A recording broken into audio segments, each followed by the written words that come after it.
Pouvez-vous vous présenter à ta façon? Comment tu te ressens? Oui, en tant que peintre, mon nom est Lino Truffino. Ma mère est française, mon père est belge et mon mari hollandais. Nous avons 3 enfants, Karine, Marianne et Wilhelm. Karine et Marianne sont peintres toutes les deux. Et puis Wilhelm, lui, il travaille seul, il part d'un morceau de bois. C'est un encadreur, il travaille pour les musées, le musée de Bruges, les encadreurs de Paris. C'est un artiste aussi, quoi. Il y a 3 artistes. Voilà. Pourriez-vous nous donner une vue d'ensemble sur les différents styles et les différentes techniques que vous avez explorées? Oui, les différentes techniques, ça a commencé par l'illustration du livre à Anvers, en Belgique, puis la gravure sur cuivre, l'aquatinte, eau forte, chez Friedlander, Johnny Friedlander, qui enseignait à Paris.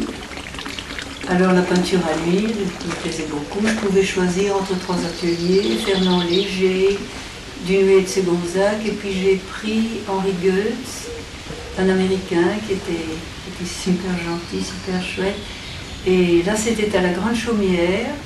Puis alors actuellement, je peins sur papier, ce sont des papiers fabriqués avec des pommes de terre, c'est un papier végétal, purement végétal, que je maroufle sur toile. Et voilà ma dernière technique. Y a-t-il dans votre expression artistique une certaine philosophie? Votre vision du monde, votre conception de la vie se laisse-t-elle voir ou entrevoir dans vos toiles? Une philosophie, vous avez dit, oui, enfin, je crois que la première chose que j'ai eu envie de peindre, c'était la mer. Bon, est-ce que c'est parce qu'elle recouvre les 3/4 du globe, je sais pas, mais la mer, c'est comme nous, elle peut être calme, elle peut être démontée, elle peut être fâchée, furieuse. Et j'ai bien senti la mer parce que c'est amusant à dire, mon mari avait un petit voilier, et alors il navigue très bien, donc il me disait toujours, toi tu vas tenir le bar, et alors je tenais la barre. Et le bar, c'est lui qui buvait les petits bols derrière quand il était en train de faire la navigation. Et puis moi je barrais, et un matin, j'ai vu quelque chose, c'était très tôt le matin, c'était super, c'était comme une cathédrale sur la mer, dans les brumes. Et puis j'appelle mon mari, je dis reviens vite voir, qu'est-ce que c'est, qu'est-ce qu'il y a? Et puis alors il me dit oh mais c'est une plateforme de forage. Puis je me suis dit mais c'est pas mal, puisque je peins la mer, maintenant je vais peindre des plateformes de forage. Peut-être pour dénoncer la pollution, je sais pas, mais enfin, voilà. De la même façon, votre psychologie, vos états d'âme sont-ils perceptibles? Psychologie, oui, psychologie, c'est-à-dire aussi les états d'âme, c'est bien ce que vous me demandez, parce que toujours par rapport à ces plateformes de forage, il est arrivé une catastrophe épouvantable en 1988, une plateforme qui a pris feu la nuit, à 9h du soir, en pleine mer et au large de l'Écosse. Cette plateforme s'appelait Piper Alpha. Il y avait 170 techniciens qui sont morts, carbonisés, d'autres qui ont pu sauter dans la mer comme ça, il y en a eu je crois une 60aine qui ont pu être sauvés. Et quand vous avez parlé d'état d'âme, peut-être que peignant les plateformes, c'était une tragédie incroyable, mon âme a peut-être peint cette terrible tragédie. Au travail dans votre atelier, comment vous stimulez-vous pour arriver à un chef d'œuvre? En d'autres termes, De quelle pédagogie usez-vous envers vous-même? Peindre un chef-d'œuvre, je crois qu'on ne peut pas vouloir peindre un chef-d'œuvre. C'est pas possible. Je crois que celui qui s'attache à son œuvre et agite un pinceau avec la volonté de faire un beau tableau, c'est voué à l'échec. C'est pas possible. Celui qui exerce son esprit et laisse courir son pinceau, sa peinture sera bonne. Et sans savoir comment elle est venue. Quelle est la destination de vos travaux artistiques? Est-ce que vous exposez? Oui, j'ai exposé surtout les peintures de la mer et les plateformes de forage.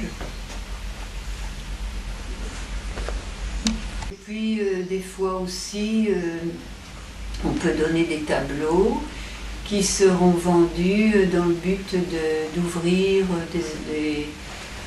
des grands établissements pour des handicapés mentaux ou d'autres choses.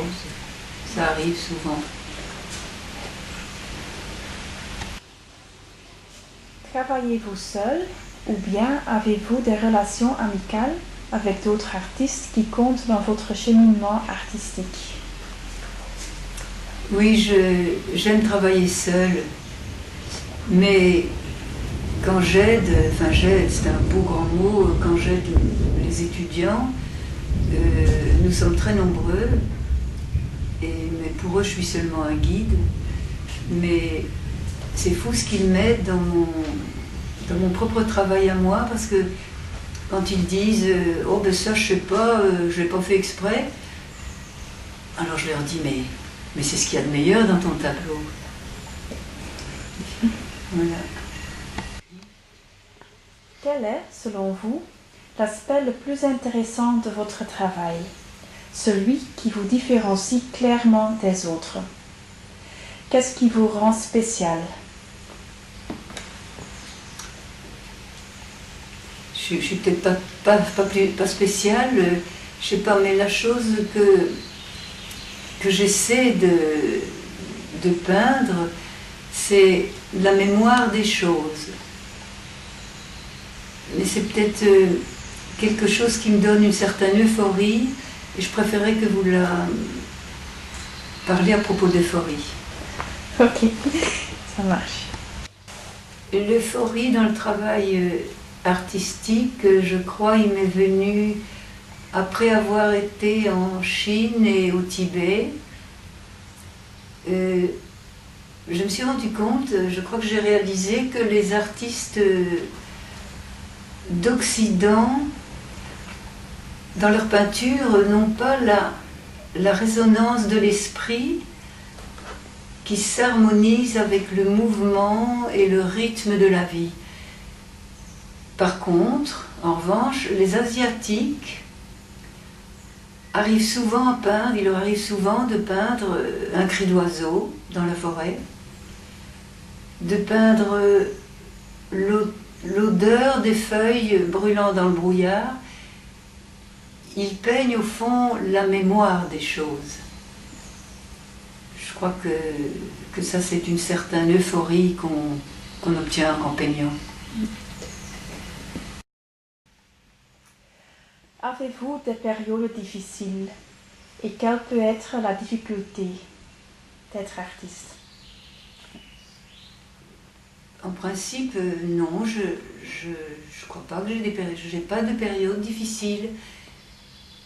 Ce qui poserait un problème pour un artiste, si vous me posez la question, ce serait de ne pas peindre suffisamment, quoi. En tant qu'artiste, avez-vous un message particulier à délivrer pour l'avenir et pour l'avenir de l'humanité? Oui, je crois un message qui peut peut-être se trouver dans mes peintures, ce serait de croire, je crois en d'autres mondes. Il y a énormément d'autres mondes que nous ne connaissons pas. Et puis, pour l'avenir de l'humanité, là je m'en fais alors absolument pas, parce que je me dis que de toute façon d'autres planètes viendront nous aider, c'est sûr. Ok, merci. Merci à vous. C'est optimiste.